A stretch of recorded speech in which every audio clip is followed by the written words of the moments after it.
The spotlight is shining brightly on the Trump Organization's chief financial officer following explosive testimony this week from Michael Cohen, who repeatedly pointed to Alan Weisselberg as someone who could tell Congress all it wants to know about the president's business. Cohen, Trump's former personal lawyer, told lawmakers on the oversight panel on Wednesday that Weisselberg would be able to support allegations that President Trump knew about hush money payments made to women alleging affairs with Trump, and that he could provide details on the president's potentially illegal tax practices. Weisselberg reportedly has an immunity deal with federal prosecutors in New York, who Cohen said Wednesday are investigating other alleged illegal acts involving Trump. If he appeared before Congress, and several Democrats are signaling they want him to, it could give lawmakers an opening to learn what those prosecutors have already found out. Representative Elijah Cummings, DMD, Oversight's chairman, said the committee will probably call in Weisselberg. And he told reporters on Thursday that any individuals that came up during the hearing multiple times were likely to be called in to appear before the panel, or to at least meet with congressional investigators. The House Intelligence Committee will also request that Weisselberg meet with the panel, a Democratic committee aide confirmed to The Hill Thursday.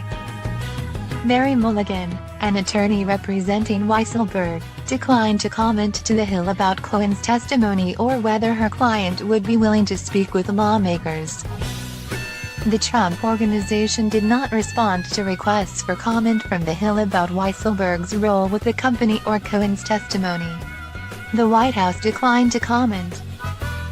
Cohen, who worked for a decade as Trump's personal lawyer, on Wednesday rattled off the names of several individuals in addition to Weisselberg that he said had additional knowledge of the president's alleged transgressions: Trump Organization Executive Vice Presidents Matthew Calamari and Ron Lieberman, and Donald Trump Jr., among others.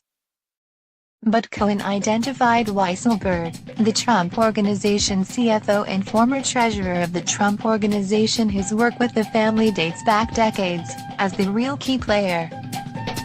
Cohen, who is facing a 3-year prison sentence, identified Weisselberg's signature on a check he said he received as reimbursement for a hush money payment to adult film star Stormy Daniels, who says she had an affair with the president. He later told Representative Alexandria Ocasio-Cortez, DNY, that Weisselberg knew Trump had inflated his assets to an insurance company, and would be familiar with the family's tax practices. Ocasio-Cortez on Thursday said that after Cohen's hearing, she thinks Weisselberg is absolutely a good candidate to consider bringing in.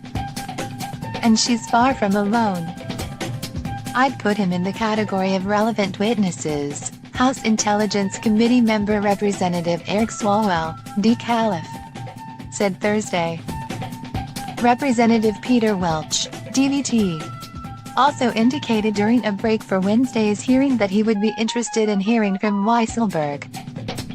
Fellow panel member Representative Raja Krishnamurthy, DL, said Thursday that he thinks Weisselberg should be one of those people that we focus on because it's kind of interesting that he keeps coming up. And he has access to the financial records, he said. Those financial statements looked so fishy to me yesterday that, Cohen presented, so Weisselberg would be able to shed light on that. Krishnamurthy also said that it's possible that Weisselberg could help to shed light on exactly what federal prosecutors in Manhattan are investigating, if the executive does have an immunity agreement with the U.S. Attorney's Office. That federal investigation could pose some logistical hurdles for congressional inquiries. Lawmakers would have to work with the Manhattan office to determine any potential conflicts that could be raised by a House investigation. Cummings said Thursday that he had no clue if Weisselberg had an immunity deal with the U.S. Attorney's Office for the Southern District of New York. Republicans are already speaking out against any move to ask Weisselberg to testify. House Minority Leader Kevin McCarthy, RCalif, told reporters Thursday that Democrats' desire to question Weisselberg and Trump Jr. was purely political, and reflected the party's goal to try to impeach the president.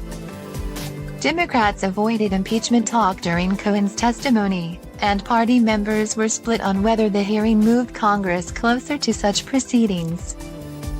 If he appeared before Congress, Weisselberg would likely serve as both a treasure trove of information for investigators and a thorn in the side of a president fiercely protective of his private business dealings.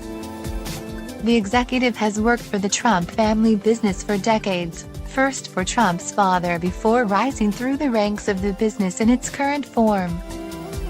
Barbara Rees, who worked on and off at the Trump Organization for 18 years, said during a CNN appearance Thursday that Weisselberg was not in the inner circle when he joined the family's business a few decades ago. But it looks like that changed, she added.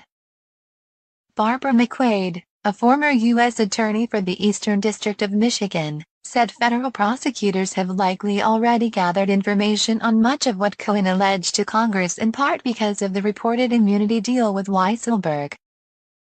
Cohen's claims could give Congress the opportunity to follow up with individuals like Weisselberg and press them on Trump's tax returns and other financial documents, McQuaid said. She added that Cohen's allegations against Trump could constitute conspiracy to violate campaign finance laws or bank fraud, which could be a basis for considering impeachment, or possible criminal charges when the president leaves office. I do think Alan Weisselberg is a really key witness, McQuaid said. He's someone who has more credibility than Michael Cohen, and someone who likely knows more about the Trump Organization than Michael Cohen.